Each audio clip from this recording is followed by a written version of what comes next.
আকিব মনসুর সহ 15 জাতের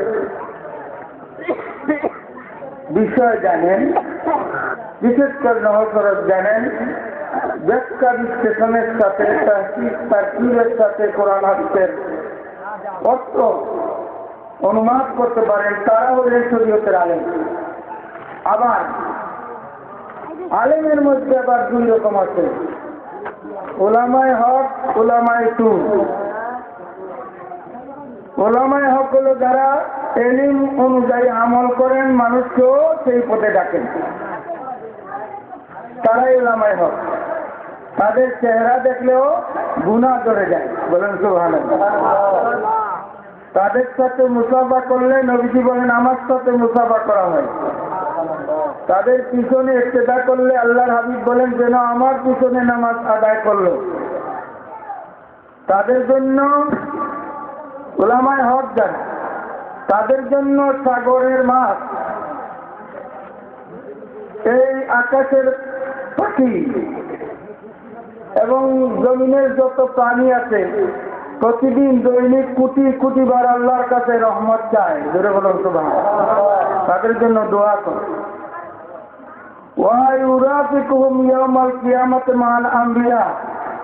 একটা হাদিসে আছে তারা যেরকম নবীদের উত্তরসূরি, সেরকম ভাবে তাদেরকে হাসরের ময়দানে ইউরাফিকুহুম বন্ধু বানিয়ে দেওয়া হবে 2,24,000 নবীদের সাথে, বলেন সুবহানাল্লাহ।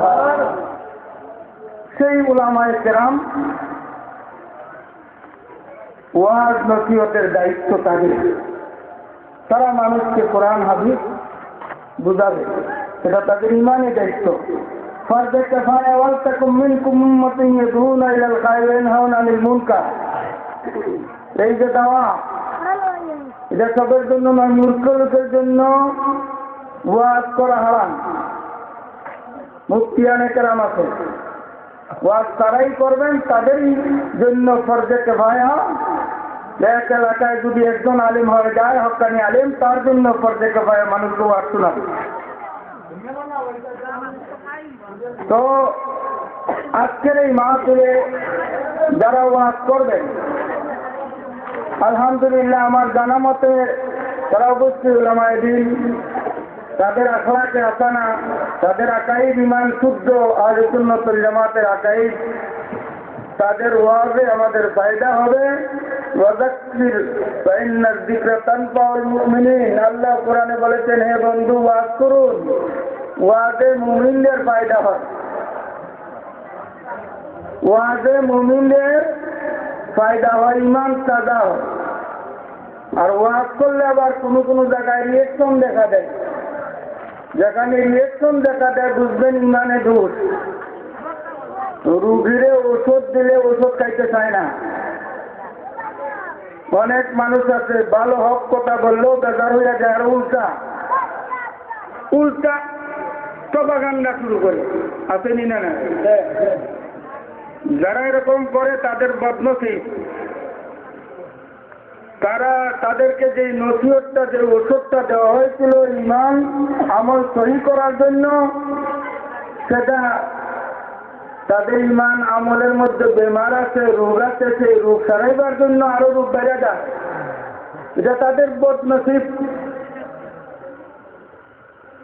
আল্লাহ সবাইকে হক্কানি আলেমদের মুখ থেকে কোরআন হাদিস বুঝার এবং আমল করার তৌফিক দান করুন, সকলে বলুন আমিন। উনজুরু আম্মান তাখুযুনা ইলমান। আরেক হাদিসে আছে ইলমে দ্বীন, ধর্মীয় জ্ঞান, ওয়াজ নসিহত শোনার আগে, শিখবার আগে কার কাছ থেকে তুমি ইলম শিখতেছো তাকে দেখো, জোরে বলুন সুবহানাল্লাহ। কার কাছে শিখতেছো তাকে আগে দেখো, দেখে শুনে অনুসরণ করো। দেখাবি লম্বা আলোচনার সময়ও নাই, বড় উদ্দেশ্য না। বলা উদ্দেশ্য আজকে যারা এখানে কথা বলবেন, আলহামদুলিল্লাহ আমার জানা মতে যুগশ্রেষ্ঠ উলামায়ে কেরাম, তাদের আলোচনা আপনারা শোনার জন্য চলে আসুন।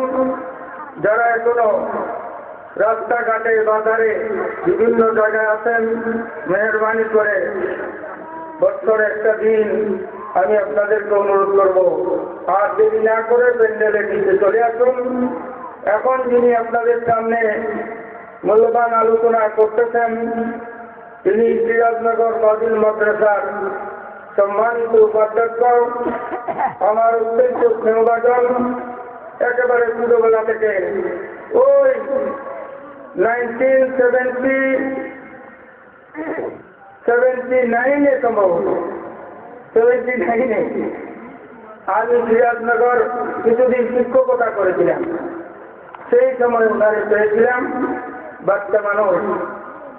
আলহামদুলিল্লাহ, আল্লাহ ওনাকে কোরআন হাদিসের যে জ্ঞান যে শ্রদ্ধা দান করেছেন, আমার দৃষ্টিতে এই হবিগঞ্জ জেলার মধ্যে অন্যতম যুগ শ্রেষ্ঠ একজন আলিমেদিন।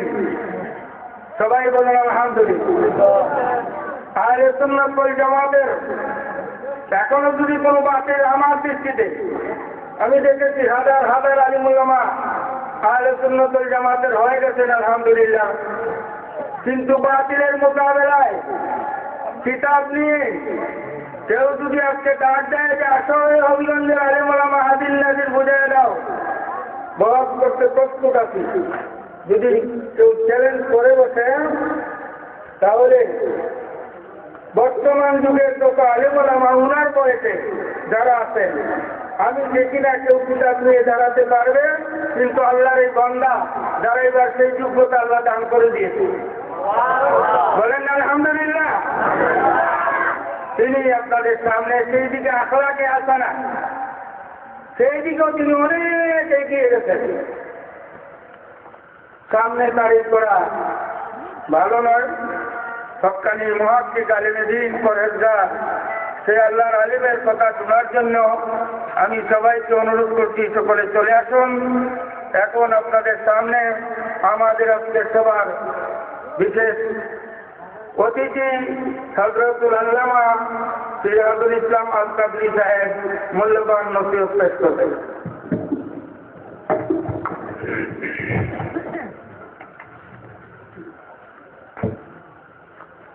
السلام عليكم ورحمة الله. الحمد لله الحمد لله رب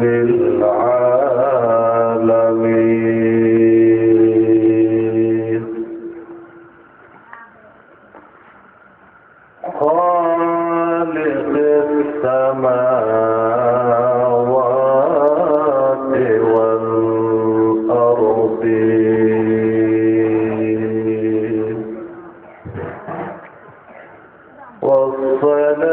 والصلاة والسلام على أشرف الأنبياء والمرسلين وعلى آله وأصحابه وأهل بيته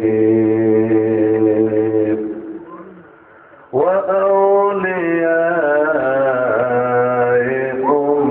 أمته وعلماء ملته